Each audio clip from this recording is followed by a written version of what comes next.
Have you ever woken up in the middle of the night, hearing your elderly parents sigh in the next room, then tossing and turning, worrying about the future of your grown-up child who isn't yet truly independent? It feels like you're squeezed between two slices of bread, burdened with filial piety and parental responsibility, to the point where you sometimes forget how to breathe for yourself. People call us the sandwich generation, a name that sounds humorous, but hides a deep-seated pain that not everyone understands. There's a shocking truth that scientists have proven. Loneliness in middle age is as devastating to health as smoking 15 cigarettes a day and twice as dangerous as obesity. It's contradictory, isn't it? When we're most needed by others, that's precisely when we feel most alone. You might spend your whole day caring for others, but at the end of the day, in a house full of people, you find yourself like a small island in a vast ocean. I'm sharing this not to discourage you, but to let you know that you're not alone in this storm. Modern psychology has revealed solutions like the Roseto effect or the art of boundary management, keys that help us reconnect with the community and find balance. We can absolutely fulfill our filial duties, be a pillar of support for our children, and still maintain a safe haven for our own souls. So why do we fall into the trap of self-isolation amidst the overwhelming responsibilities? Let's explore the true nature of the pressures we're carrying.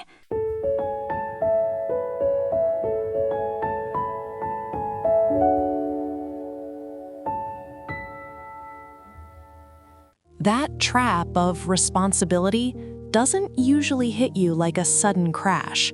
Instead, it seeps in quietly, like a persistent drizzle on a late autumn afternoon, cold, gray, and lingering. You see, we are living in a strange paradox of life. At this stage, between the ages of 45 and 65, it should be the time when we finally enjoy the fruits of our careers, a time when our minds are steady enough to look at the world with grace and wisdom. Yet, instead of a calm lake, I know many of us feel like a shuttlecock being tossed back and forth, exhausting every drop of sweat and many silent tears between two family front lines. Close your eyes and picture this for a moment. Imagine waking up on a Tuesday morning. Instead of a slow cup of coffee or a few minutes of peaceful stretching, the first thing that hits your mind is the medication schedule for your father, or the worrying cough you heard from your elderly mother in the next room. And then, almost immediately, your phone pings with a text from your adult child, the one who graduated but is still struggling to find their footing in this economy, or perhaps the one who has a family of their own but is facing a financial crisis and needs the bank of mom and dad to step in. This is the heart of the sandwich generation, a painful reality where we are squeezed tight between the duty of honoring our parents and the burden of supporting children who haven't yet reached full independence. Why do I call this a loneliness outlier of modern society? Recent socio-psychological research reveals a startling trend. Middle-aged people today feel significantly lonelier than previous generations did at the same age. If middle age was once considered the stable peak of the happiness curve, that curve has been bent out of shape. Loneliness is no longer just for the isolated elderly or the lost youth. It has become a ghost haunting the very people who have the most people depending on them. To understand this more deeply, let's look at the psychological lungi, insight. There are layers of pressure creating a wall of isolation around us. First is the historical shift in caregiving expectations. We live in an era where medical progress helps our parents live much longer, but often with chronic illnesses or cognitive decline that stretch out for years. We find ourselves in the role of primary caregiver for decades. Simultaneously, economic volatility has pushed back the age of true adulthood for our children. We have become protectors without a day off, caring for the past, our parents, and the future, our children, while the present of our own lives is left empty. The second layer is what I call the homebody trap. Have you noticed that when you spend your entire day talking to your parents or worrying about your kids, you have the illusion of being social? You think, My house is full of people. I'm so busy. How could I be lonely? But there is a vital difference between social contact and meaningful connection. Loneliness is the hunger for relationships that nourish you, the friends you can grab a beer with, the community groups where you are just you, not someone's caregiver. Cindy Lumpkin, a friend I'll tell you more about in a moment, described this perfectly. She felt she was becoming a shadow of her 101-year-old mother, someone who only knew 4 walls and medicine schedules. When you only interact with those who need your support, you lose the reciprocal relationships where you are also heard, comforted, and recharged. Finally, there is the lack of a systemic safety net. If we look at Northern Europe, loneliness in middle age is much lower. Why? Because they have a safety net, paid leave for caregivers, and professional, affordable elder care. In the US, that net is frayed. The burden falls almost entirely on the individual. When you have to work overtime to pay for your father's pills and your daughter's tuition, a night out with friends becomes a luxury you simply cannot afford. I know that in our hearts, caring for our parents is a sacred duty, a way to build merit and show gratitude. But if a tree gives all its shade to others and forgets to water its own roots, how can it stand when the great storms come? This loneliness, if ignored, isn't just a sad feeling. It raises cortisol, ruins sleep, and increases the risk of early death by 26%. It is a slow erosion from the inside out.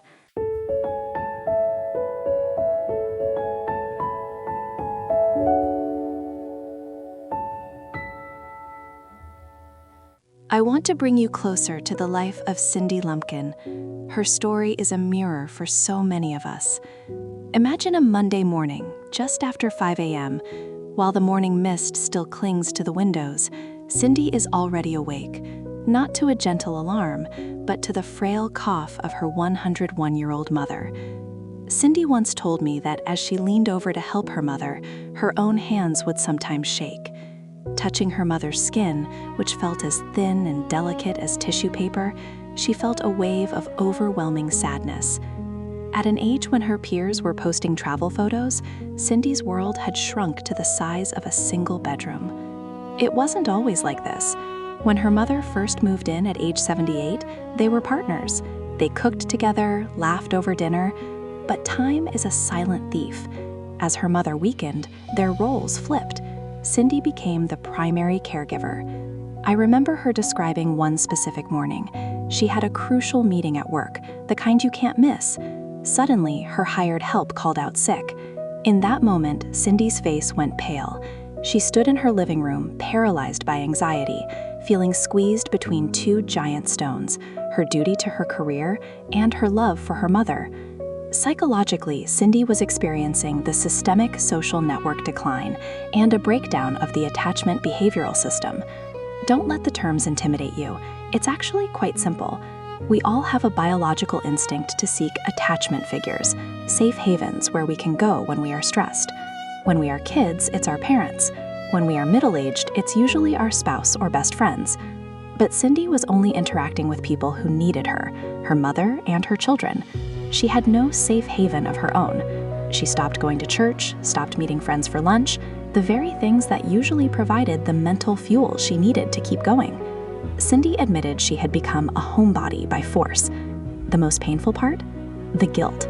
She felt like a bad daughter if she wanted to go out for just an hour to have tea. She felt that any time spent on herself was time stolen from her mother. Research shows that 40 to 70% of family caregivers suffer from clinical depression because of this silent isolation. The more they love their parents, the more they forget to maintain the engine that runs that love, themselves. So how did Cindy break the cycle? She made a small but revolutionary move. She used digital technology to bridge the gap. She realized she didn't have to be the only source of interaction for her mother. She set up FaceTime and Skype so her mother could talk to her grandchildren and distant relatives. Picture this, a 101-year-old woman's face lighting up as she sees her great-grandson smile on a tablet screen. Those 30 minutes of grandma talking to the kids became Cindy's breathing room. She could step out onto the porch, talk to a neighbor, or just sit in silence with a cup of tea without the constant weight of worry.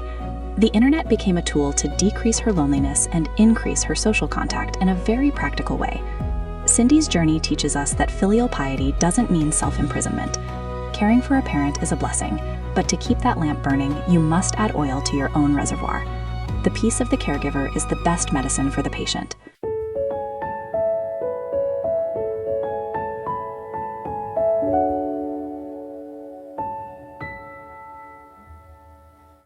I was thinking about a secret from a small town called Roseto. In that town, 3 generations living under one roof was the secret to long life and heart health. But for many of us today, that roof can feel like a glass cage.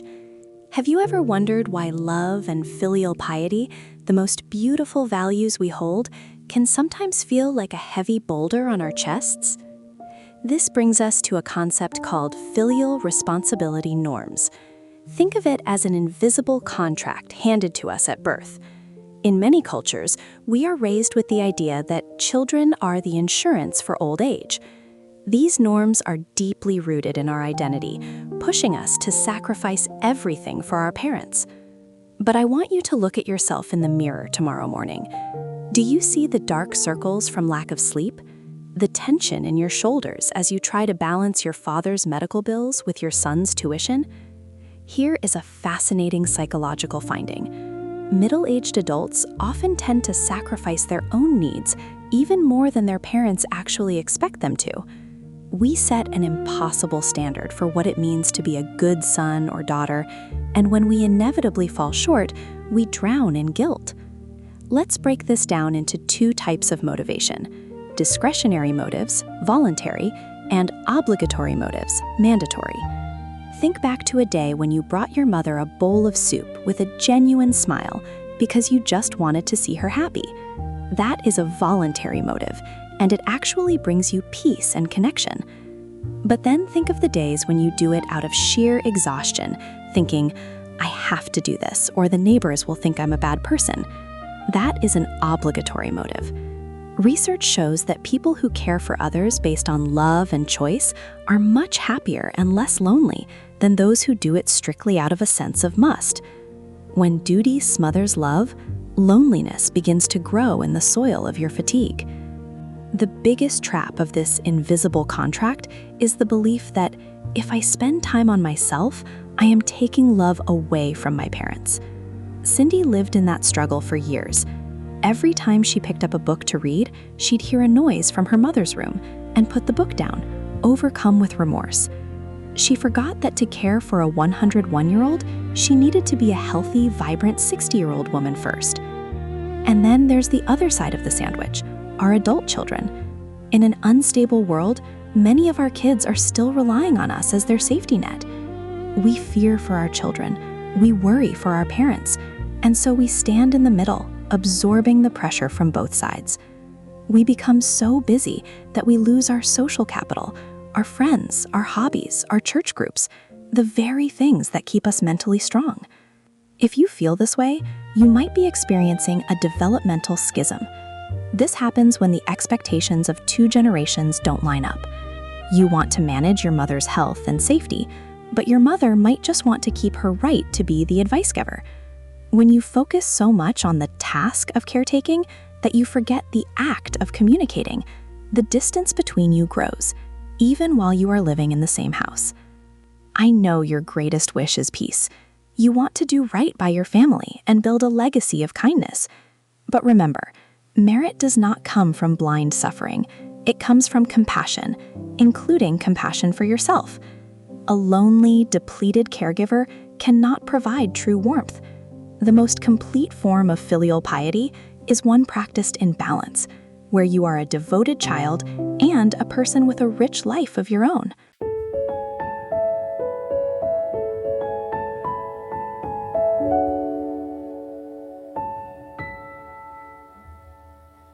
Have you ever stood before a map of the world, letting your finger glide across deep blue oceans, only to stop at the land of the stars and stripes, and wondered, why is the color of solitude most concentrated in the very place considered a paradise of opportunity and freedom?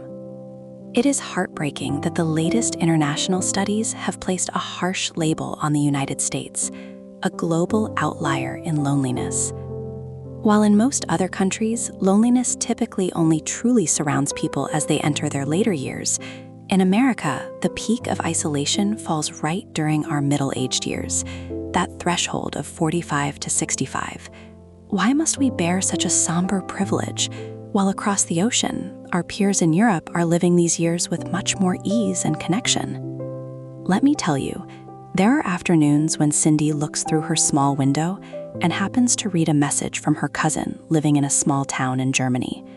That cousin speaks of how she was just granted a month-long paid leave simply to be by her father's side after his surgery, and every day a community health worker drops by to assist with his hygiene, completely free of charge. Cindy looks down at the bowl of porridge in her hand, at her dense work schedule that she cannot abandon due to financial pressure, and suddenly feels a hot tear roll down her cheek. She isn't envious, she is just pained. Why is it that the same heart of filial piety in this place is an utterly solitary battle?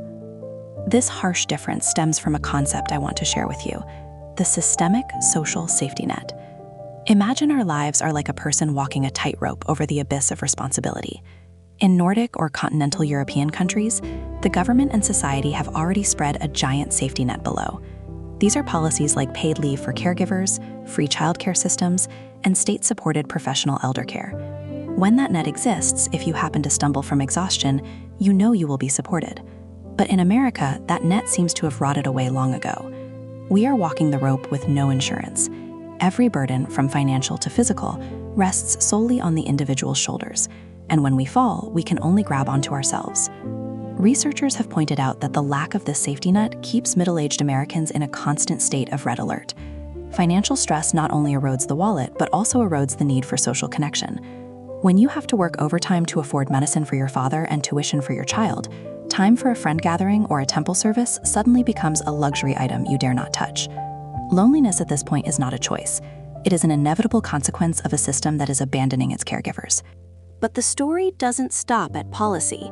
There is another silent cultural barrier separating us: the rootless migration pattern. In America, culture encourages mobility. We are willing to leave the towns where we were born, leave our parents and childhood friends to chase a better job in a state thousands of miles away, only to find, upon entering middle age and when a crisis hits, that we are living in beautiful but foreign suburbs, where garage doors shut tight the moment the car enters the house. We lose what psychology calls inherited social capital, those intimate relationships built over generations, the neighbors who have known you since childhood and are ready to bring over a bowl of soup when you are ill. You see, the loneliness of middle-aged Americans is like a regional disease, where excessive individualism has accidentally severed sacred bonds. Looking at Vietnam, I see us gradually following that same path in major cities. We are preoccupied with building careers, moving into luxury apartments, but sometimes not knowing the face of the neighbor opposite us for an entire year. We think money can replace neighborly affection, that self-reliance is the pinnacle of success. But my friend, when the sighs of parents echo in the night, or when children face struggles that we cannot solve with money, that solitude will rush in like a flood, cold and unstoppable. I understand. You always desire to accumulate merit and practice filial piety to head toward a peaceful realm. But that merit will be more complete than ever if you can perform it with a peaceful mind, not in distress and isolation. We cannot change an entire social security system overnight, but we can change how we build a fortress for ourselves. Don't let yourself be a sad exception anymore. It is time for us to learn how to reconnect the broken threads, to learn how to ask for support before we are exhausted, because filial piety should never be a solo journey. So if society hasn't given us a safety net yet, how must we weave it ourselves? There is an antidote called the Roseto effect, a secret to longevity that doesn't come from medicine, but from the handshakes of those around us. Let me show you how to turn stranger neighbors into reliable companions, so you never have to find yourself sandwiched between burdens with no way out.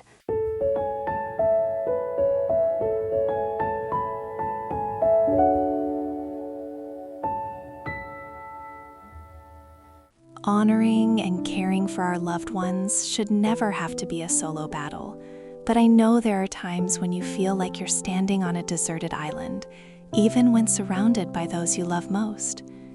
Have you ever fallen into this feeling? You've just finished mopping the floor, prepared a warm bowl of porridge for your mother, and then turned to comfort your child who is frustrated with work.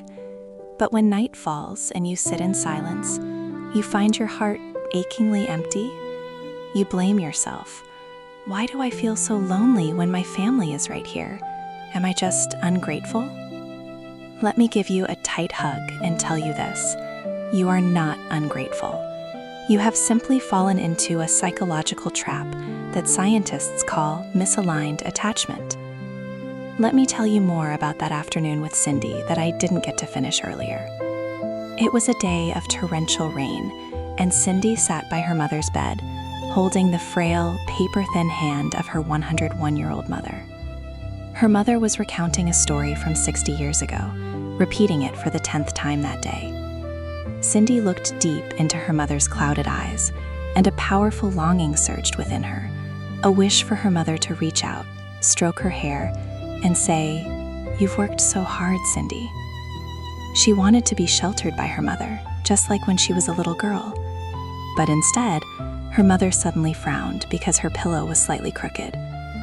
Cindy silently stood up to fix the pillow, swallowing her sigh. She realized that the mother she was caring for no longer had the capacity to be her anchor. Instead, she was the only anchor her mother had left. In that moment, a conflict within Cindy's attachment behavioral system was taking place.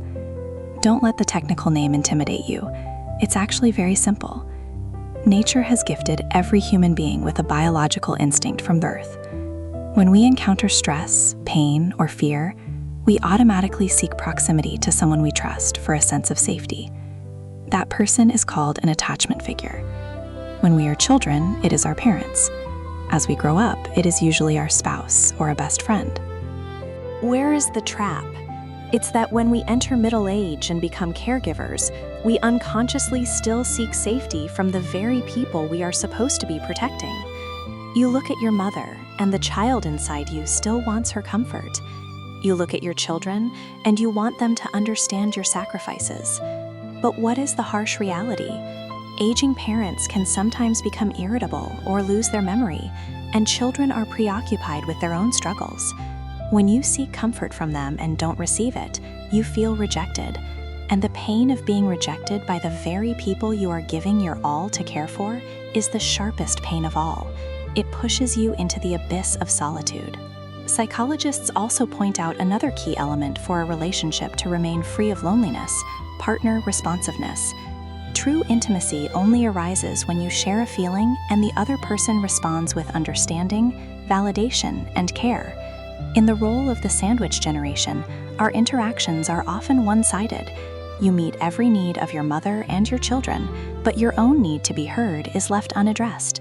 When you only have caregiving interactions and lack reciprocal interactions, those times when you are the receiver, not the giver, you will feel invisible, no matter how many people are in the house. I know that in our culture, caring for parents is a way to accumulate merit, a path toward inner peace. Seeing your mother eat well or your child stand firm calms your heart. That is the happiness of selflessness. But my friend, peace does not mean wringing yourself dry until the very last drop. The greatest merit is not sacrifice and suffering, but caretaking in mindfulness. This loneliness, if left unresolved, will silently ravage your body. Studies have proven that loneliness increases cortisol levels, leading to insomnia, fatigue, and even faster memory decline. You cannot care for your mother well if you are depleted. You cannot model happiness for your children if your heart is full of sighs. Therefore, the lesson here is that we must learn to find our attachment figures in the right places. Do not force an ailing mother or a struggling child to carry your emotional burdens. Allow yourself to have companions outside the family, people who can listen without judgment, who can respond to you with true reciprocity. This is how you add oil to your own lamp so that it can burn longer and provide more warmth for your entire family. But how can we fulfill our duties while maintaining those connections without feeling guilty? How do we deal with those times when our parents and we are out of sync in our thinking, leading to unnecessary arguments. There is a very interesting concept called developmental schism that will help you untie these knots so that caring for your parents is no longer a battle of misplaced expectations. Let me show you how sometimes your parents' silence is not a slight, but another way for them to hold on to their sense of worth.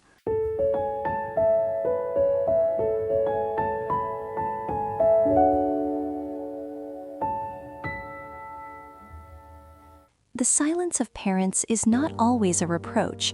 Sometimes it is the final fortress they build to protect their self-worth against the relentless tide of time. Have you ever experienced an evening like this? You bring a bowl of warm medicine into the room, worrying about every little thing because your father's blood pressure just spiked. You gently say, "Dad, please take your medicine so you can get better. High blood pressure is dangerous." But instead of a word of thanks, your father gently pushes the bowl away, his eyes squinting behind his reading glasses, and he silently gazes out the window where darkness is slowly swallowing the garden. You feel your chest tighten, a sense of emptiness mixed with rising frustration. You wonder, why have I given my all, sacrificed my rest to care for him, only for him to be so difficult and uncooperative? That moment when the medicine bowl is pushed away is the sharpest expression of a phenomenon that psychology calls a developmental schism. Let me explain it to you in a very simple way. Imagine our lives are like two trains running on parallel tracks, but at completely different stages. In middle age, we are in the generativity stage. This is when we long to care for, to guide, and to feel valuable by protecting the next generation and honoring the previous one. When you push your father to take medicine, you are actually trying to fulfill that generativity mission. You want to control everything to ensure the safety of your loved one. However, your father is standing at a completely different station, a stage psychologists call integrity. In the sunset of life, a parent's greatest desire is not necessarily to live a few more years thanks to chemical pills, but to feel that they are still the advice giver, still the dignified patriarch in the eyes of their children. When you bring medicine and give orders like a manager, you unintentionally strip away his autonomy. He feels he is no longer a guiding father, but merely a passive patient. The schism occurs when you want to help physically, caretaking, but he needs to be respected spiritually, status. These two needs are completely out of sync, making both of you feel utterly lonely even though you are right next to each other. I once saw a friend collapse on her kitchen floor, sobbing because her mother absolutely refused to wear a hearing aid. She said, "I just want mom to hear her grandchildren's voices, but she thinks I'm shaming her for being old." This is intergenerational ambivalence. We love our parents, yet feel resentment because the burden of care makes us lose our own lives. Conversely, our parents love us, yet feel disappointed because they can no longer play the role of the guide as they once did. Arguments over food and medicine are actually hidden battles over power and the recognition of worth. Do you see it? When we focus too much on tasks like cooking or buying medicine, we unintentionally turn our parents into a project to be completed, rather than a soul that needs to be connected with. Your loneliness arises because you feel your efforts are rejected. Your parents' loneliness arises because they feel they have become a burden, an object of surveillance instead of an object of love. To heal this schism, we need a wake-up call in our thinking. Prioritize communicating over caretaking tasks. Pursuing the merit of filial piety is not just about giving parents a disease-free body, but about giving them a peaceful mind. Sometimes, sitting down to listen to your father tell an old story for the 100th time, with patience and eyes that sparkle as if hearing it for the first time, is more healing than 1,000 tonic pills. In those moments, you are giving back to him the right to be a person of wisdom, to pass on a spiritual legacy. When he feels he still has the value of generativity, he will naturally open his heart to your physical assistance more voluntarily. You know, peace does not come from a perfect life without conflict, but from understanding the root of the pain. Understanding the developmental schism helps us judge less and resent less. We care for our parents with mindfulness, knowing that every time our father refuses, he is trying to say, "I still want to be needed by you as a father." When you understand that, your heart will soften, and loneliness will give way to a more tolerant and profound love. We are no longer sandwiched between two slices of bread. Instead, we become a sacred link, accumulating merit through patience and deep empathy. But how can we establish smart boundaries to care well for our parents without letting our children become an overwhelming burden, while still maintaining social capital for ourselves? What practical strategies are there so we don't completely melt away into the duty of care? Let me share with you the art of boundary management, a compass to help you reposition yourself in the maze of family responsibility.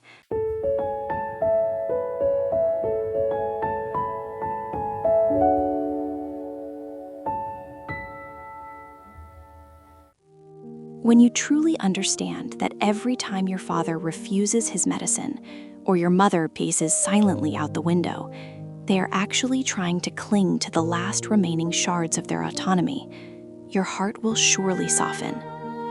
But I know that even when your heart is more compassionate, your shoulders remain heavy. There are nights when, after soothing your mother to sleep and settling your adult child's troubles, you sit despondently in the dark kitchen, hands tightly clasped, feeling like a candle burning at both ends. You want to fulfill your filial duty. You want to be a pillar for your children, but who will be a pillar for you? How do you love without being swallowed whole? This is when we need a compass to reposition ourselves in the maze of responsibility, an art that psychology calls boundary management. I want you to imagine another friend of mine named Lon. Lon is the quintessential model of a hard-working Vietnamese woman. One afternoon, Lon told me through choking sobs, "I feel like I'm no longer Lon. I'm my mother's maid, my children's ATM, and my boss's tireless clerk. I've disappeared." Lon spoke of a moment when her 24-year-old son called asking for money to pay off credit card debt, just as she was cleaning her bedridden father. Lon was about to agree, as she always did, but her hands suddenly froze, and a numb sensation ran down her spine. She realized that if she kept saving everyone, she would be the first one to collapse. To help Lon, and to help you, we need to clearly understand the nature of boundary management. In plain language, a boundary is not a steel wall to separate you from your loved ones. It's more like a green hedge in a garden. It allows light and air to circulate, but it prevents wild animals from trampling your flowers. In psychology, this is the process of defining the limits of time, energy, and emotion you are willing to give in order to protect your own autonomy. Remember the definition we discussed at the start. Autonomy is the feeling that you have a voice, the right to choose how you live, rather than being a passive cog in someone else's machine. Why are we afraid to set boundaries? Because we are haunted by the fear of being disrespectful or selfish. But my friend, the greatest merit does not come from a depleted soul. If you want to care for your parents for another 10 or 20 years, you must keep your engine from overheating. Boundary management is how you accumulate merit sustainably. So, where do we begin? The first practical step I call burden categorization. Look at the demands from your adult children. How many of those tasks are truly things they cannot do, and how many are simply because they are leaning on your devotion? Learn to say no to non-essential requests. When you refuse to do laundry for or pay for the luxuries of a grown child, you are actually helping them learn independence, which is also a form of wise parenting. Removing that layer of the sandwich from below will give you more oxygen to breathe. The next step is applying the minimum social capital rule. Scientific studies have pointed to a very specific quantitative figure. To avoid falling into the black hole of isolation, every middle-aged person needs to engage with at least one social group outside the family at least once a week. This could be a dance club, a religious group, or simply a regular meeting with old friends. Lon started by signing up for a flower arranging class on Saturday afternoons. Initially, she felt so guilty she'd check her phone every 5 minutes. But after the third session, returning home with a vibrant bouquet and a radiant smile, Lon realized her father seemed happier too. Lon's peace had spread to him. When you have at least 3 to 4 close friends to share with, you are building a safety net for yourself. Don't forget the role of digital technology as a boundary support tool. You don't have to be the only one listening to your mother's stories all day. use a tablet to connect her with distant relatives, or join online communities for caregivers. Sharing the burden of information and emotion with people in similar situations will help you realize you are not alone, and your pain is being felt by millions of others out there. You see, boundaries are the medicine to help you find balance between filial duty and self-compassion. When you know how to care for yourself, you are modeling a sturdy, dignified middle age for your children. You are sowing healthy seeds for your own future, so that one day your children will know how to love you in a mindful and healthy way. But is personal boundary setting enough when the world outside seems to be getting colder? If we don't have a safety net from society, can we weave one ourselves, starting with the neighbors right next door? There is a miraculous story about the power of community I want to tell you in the next part, where simple greetings can become an unimaginable shield protecting your heart health and extending your life.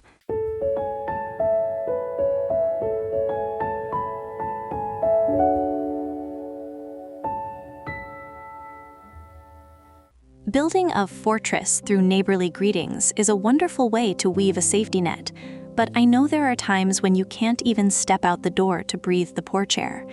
There are days when your parents' room feels like a giant magnet, pinning your feet down in loops of medication, hygiene, and old stories. You look out the window, see the brilliant golden sun, but feel your heart under siege. You want to connect, to share, but geographical barriers and the weight of time are merciless. That is when we need to look at the phone or tablet in our hands with a different eye, not as a distracting toy, but as a bridge for direct relief. I'll always remember the moment Cindy told me about her turning point. It was a late afternoon, and she was sitting despondently by her 101-year-old mother's bed. Lorene was in a restless state, repeatedly asking Cindy nonsensical questions and squinting her cataracts-clouded eyes, seeking absolute attention. Cindy felt her chest tighten, so exhausted she just wanted to cry. But then she suddenly remembered a friend's suggestion. She picked up the iPad, turned on FaceTime, and connected with her grandson in another state. Imagine this scene. The soft blue light from the screen radiates outward, reflecting on the old woman's deeply wrinkled face. When the grandson's radiant smile appears with the shout, "Great, Grandma!" a small miracle occurs. The mother's trembling hands gently touch the glass, and her clouded eyes suddenly spark as if lit by fire. She begins to talk, and although her words are sometimes muffled, the restlessness vanishes completely. In that moment, Cindy quietly slipped out onto the balcony. She took a deep breath, feeling the cool breeze and sipping a cup of hot tea.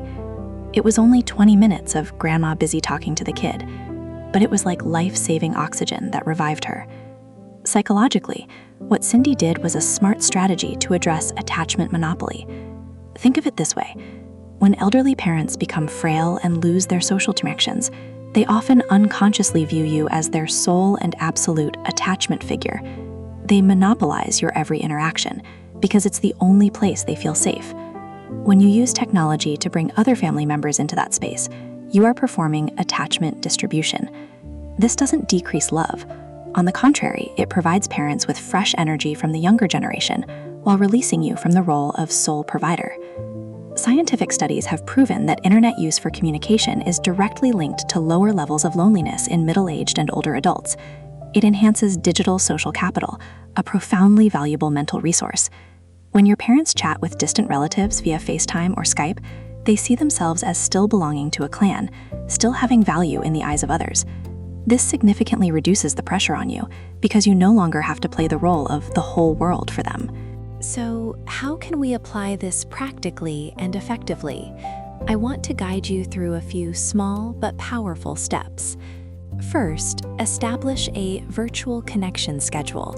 Instead of waiting for your parents to demand attention, proactively arrange short 15-20-minute calls with family members or your parents' old friends via apps like Salo or FaceTime. Make it a habit, just like daily medication. This gives parents something positive to look forward to and gives you predictable breaks to care for yourself. Second, don't view technology as complicated. For seniors with poor vision, use devices with large screens and clear external speakers. Cindy taped a very large visual instruction sheet next to the tablet so her mother could touch the green button herself when the screen lit up. When the elderly feel they can master technology, they gain a sense of autonomy and feel less like a burden. Third, take advantage of lean media like text messages or email for non-urgent needs with your children. Instead of exhausting energy on long calls for every little reminder, a short message is less pressuring for both sides. This helps you maintain the bond with your children without being drained by high-intensity interactions while you're busy caring for your parents. I understand that deep down, you always want to fulfill your filial duty and accumulate merit by doing everything for your parents yourself. But my friend, the greatest merit does not come from imprisoning yourself in loneliness to serve. It comes from finding a way for the whole family to be connected and happy. Technology, used correctly, is a modern vehicle for practicing filial piety in the most mindful and sustainable way. The peace of your parents seeing grandchildren gathered on a screen, and your relief at having 20 minutes of silence for yourself, that is the moment of healing. When you reduce the burden of monopoly, you find the strength to love even more deeply. But besides that digital bridge, there is another source of strength right next door that we sometimes accidentally overlook. Those are the neighbors, people who may not share your bloodline, but carry a miracle cure that helps us live longer. Join me as we discover the secret of the town of Roseto and how to turn stranger neighbors into reliable companions on this midlife journey.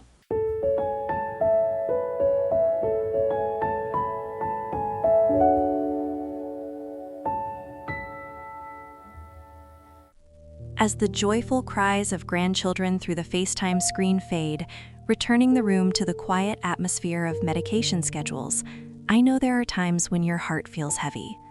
That digital bridge, as miraculous as it is, cannot replace the warmth of a real hand or a direct inquiry over an afternoon cup of tea. You look out onto your porch, seeing neighboring houses with doors shut tight, and sometimes you wonder, is there a way to turn those indifferent brick walls into a protective network for your own family?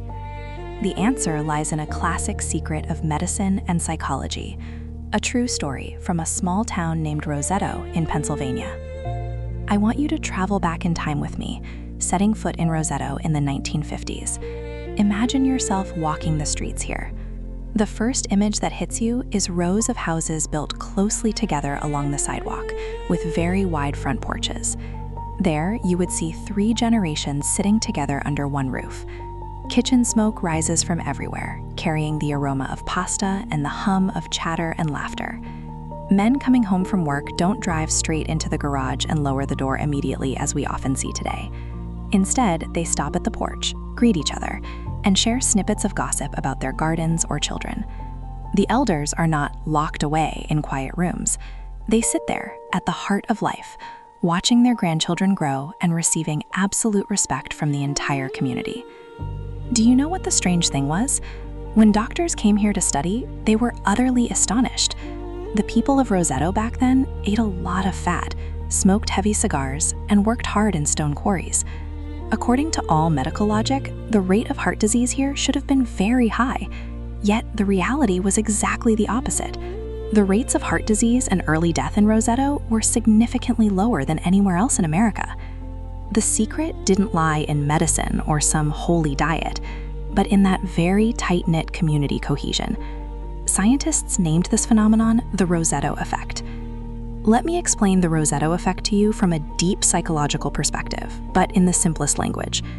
Essentially, the community in Roseto had unintentionally built a massive type of psychological insurance that we call social capital. Think of social capital like a savings account in an emotional bank. Every time you greet a neighbor, every time you bring them a bowl of soup or borrow a packet of salt, you are depositing a bit of capital into it. When a crisis occurs, like when you are exhausted from caring for elderly parents or worrying about your children, this neighbor network will automatically activate to support you. That sense of belonging somewhere and always having someone to support you helped lower stress hormone levels, cortisol, in the blood, kept heart rate stable, and protected your immune system. Community is the most powerful antidote to the isolation of middle age. I know what you might be thinking. No one lives like that anymore. Everyone keeps to themselves. How can I imitate Roseto? But my friend, we don't need to move to a town like that to enjoy the merits of community. We can entirely weave that net ourselves, right in the neighborhood or apartment building where we live. Look at the example of Essie Sappenfield mentioned in the sources. Initially, she felt out of place among women busy with their own families or careers, but she didn't give up. She took ballroom dancing classes. She proactively sought out groups with similar interests. And do you know what? Those small connections turned her old age from a problem into a vibrant stage. So where can we start practicing to accumulate this social capital? I want to suggest the 3 neighbors rule. This very afternoon, when you lead your bike out of the gate or go to take out the trash, try to smile and greet at least 3 people around you. Try to remember their names. Ask a simple question about their flower garden or the dog they are walking. These seemingly meaningless interactions are the first bricks in building a fortress against loneliness. Studies indicate that if you simply join one social group outside the family, whether it's a library club or a senior center exercise group, at least once a week, your happiness levels will increase significantly. Do you notice that when you have such reciprocal relationships, the burden of family care also becomes lighter? Sometimes just a neighbor stopping by to ask, "How is your mother doing today?"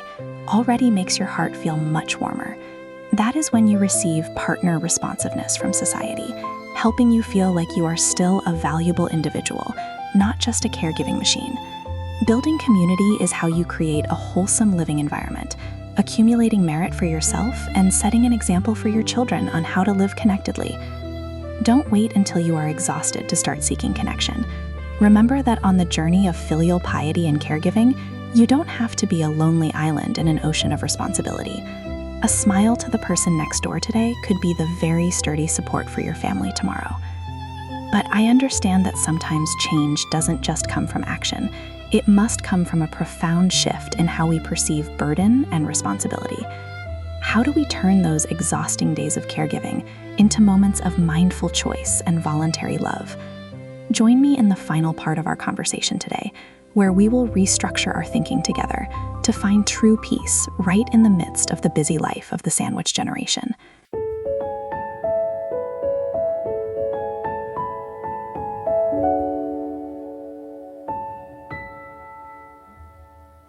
You know, while we have talked about the warm handshakes of neighbors in Roseto, or those brief FaceTime calls connecting aging parents with children, these are essentially external shock absorbers that make our journey a bit smoother.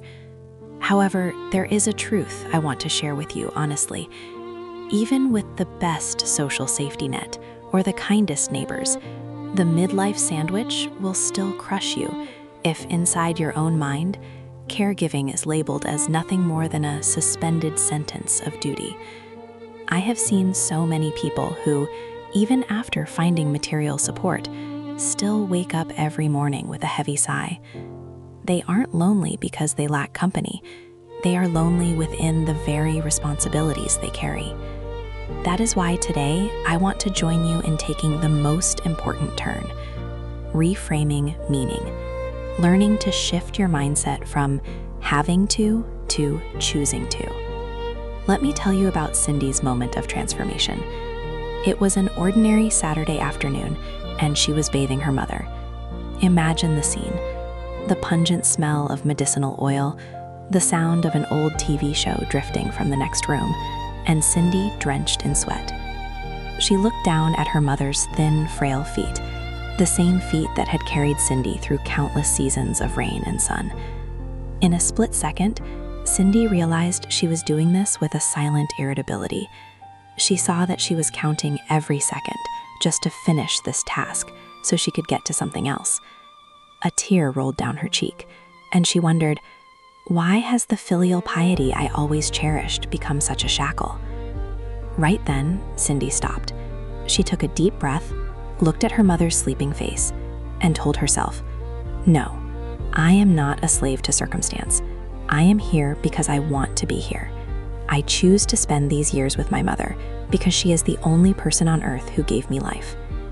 In that moment, Cindy applied a powerful psychological technique that researchers call positive reframing. Don't let the academic name worry you. In simple terms, it's about proactively putting on a new lens for the same situation. Studies have proven that middle-aged individuals who can reframe negative experiences, even past troubles with parents, into valuable lessons, feel significantly happier and more peaceful as they age. Instead of seeing her mother's care as a barrier keeping her from friends, Cindy began to see it as a final opportunity to fulfill her mission of generativity, a stage psychology describes as a core midlife need to create a spiritual legacy and to feel worthy by uplifting others. Digging a bit deeper, scientists point out that the difference lies in discretionary motives, voluntary, versus obligatory motives, mandatory. Think about it. When you do something because you have to, duty, every minute feels like an endurance test. But when you do it because you want to, choice, the act suddenly becomes lighter and filled with intimacy. Research on daughters caring for elderly parents has shown a startling result. Those who viewed caregiving as a voluntary choice, discretionary, reported much deeper bonds and felt far less lonely than those who saw it as an obligatory burden. When you shift from, I have to care for my kids, I have to look after dad, to, I choose to be with my kids, I choose to honor dad, you are reclaiming your autonomy. You are no longer a victim of the sandwich generation. You are the architect of love within your family. I understand that this is always easier said than done. On days when you are exhausted to the bone, merit or faith might not feel like enough to pull you up. But my friend, remember that caring for yourself is an inseparable part of filial duty. If you see yourself as a pillar for your parents and children, then that pillar must be sturdy. Accumulating merit does not mean destroying your own mental health. On the contrary, when you keep your heart peaceful, when you find joy in small daily interactions, like a mother's smile or a child's success story, that wholesome energy nourishes the whole family. A peaceful realm is not somewhere far off in the future. It is right here in the moment you smile, accept reality, and turn it into a journey of gratitude. Do you see? When Cindy changed her perspective, she no longer felt sandwiched between two slices of bread. She felt like a sacred bridge where the past of her parents and the future of her children met. Solitude vanished because she stopped fighting the present. She began telling her children about her mother's beautiful memories, turning exhausting caregiving hours into stories of legacy. She taught her children how to love through her actions, not just empty words. This is how we sow the seeds of grace for our own old age later on. So, I want you to try a small exercise. When you wake up tomorrow morning, instead of looking at your to-do list as a burden, try telling yourself, today, I choose to care for those I love. Observe if the feeling in your chest changes. Sometimes just a small shift in thought can open up a whole sky of peace. Because in the end, we cannot change the responsibilities life places on our shoulders, but we have every right to choose how we carry them, with a heavy heart or with hands full of mindfulness and love.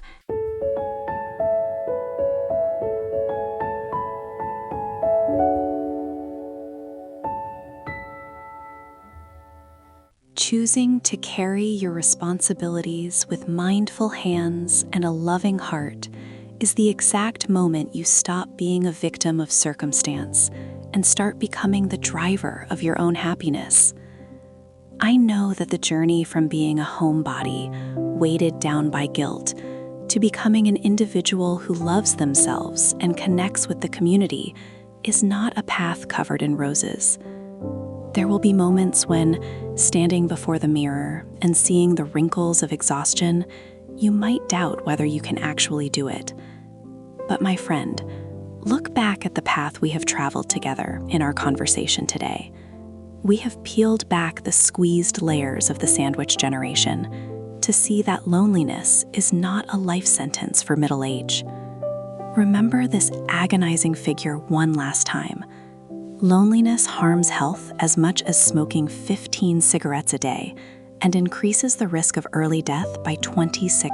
To help you begin the journey of alleviating suffering and returning to a peaceful realm in the present, I have 3 small suggestions for you to practice this very week.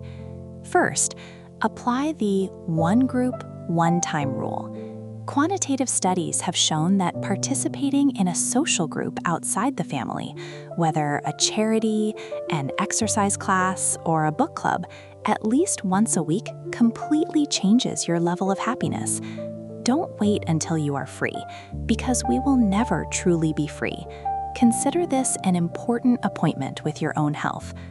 Second, build a quartet of trust. Try to maintain close relationships with at least 3 to 4 friends with whom you can share all your concerns without fear of judgment. If geographical distance prevents this, don't forget the miraculous bridge of digital technology. A short video call to see an old friend smile or the joyful cries of grandchildren through FaceTime not only helps your parents feel less lonely, but also helps you redistribute the heavy burden of attachment monopoly currently on your shoulders. And finally, practice self-compassion. When you feel exhausted, understand that taking 30 minutes of silence for yourself is not taking love away from your parents or children. It is how you regenerate energy so you can love them more sustainably. Don't let guilt take over, because merit is born from mindfulness, not from sacrifice in the dark. I always believe that each of us is an important link in a larger community. When you heal your own loneliness, you are also contributing to a society where every age is valued and empathized with. Community is the antidote, and you are the first doctor of your own life. Thank you for taking your precious time to listen to my heart-to-heart. I hope these sharings will be like a cool breeze, soothing the hardships on your shoulders and lighting a candle of hope in your heart. I wish you true peace. I wish your parents constant joy in the mindful filial arms of their children, and I wish your family to always be the warmest haven. Don't forget, this very afternoon when you go to take out the trash or lead your bike out of the gate, try greeting at least 3 neighbors. A small action, but it could be the beginning of a more vibrant life. Happiness is not far away. It lies right in the sincere connections we proactively create every day. Goodbye, and I look forward to seeing you in future conversations.